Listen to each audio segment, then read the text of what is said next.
کریں گے. سلمان صاحب آپ کہہ رہے ہیں کہ سیاستدانوں کے ساتھ بیٹھنے کا کوئی فائدہ نہیں ہے، لیکن سڑکوں پہ نکلنے سے بھی آپ کو کیا فائدہ حاصل ہوگا؟ کیونکہ 2014 میں 126 دن کا دھرنا تھا نولی کی حکومت گرانے کے لیے، ان کی حکومت نہیں گری. 25 مئی 2022 کو مارچ کیا اسلام آباد کی طرف پی ڈی ایم حکومت گرانے کے لیے، وہ بھی نہیں گری. اب یہاں دوسری طرف ہم دیکھ رہے ہیں کہ ممکنہ طور پہ 190 ملین پاؤنڈ اور توشہ خانہ کیس میں عمران خان کی کنوکشن ہو سکتی ہے. تو انصاف آپ کو عدلیہ کے ذریعے ملنا ہے یا سڑکوں کے ذریعے حاصل کر لیں گے آپ؟ نہیں، عدالتوں سے کس عدالت سے نکلنا ہے؟ آپ نے دیکھا ہے کبھی عدالتوں کا حال؟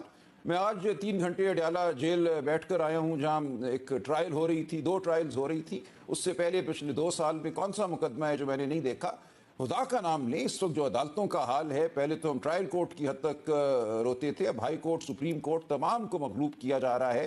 کانسٹیٹیوشنل بینچ کے نام پہ ایسے ججوں کو اب مقرر کیا جائے گا چن چن کر، جو عدلیہ کی آزادی نہیں، عدلیہ کی محکومی کی علامت بنیں گے.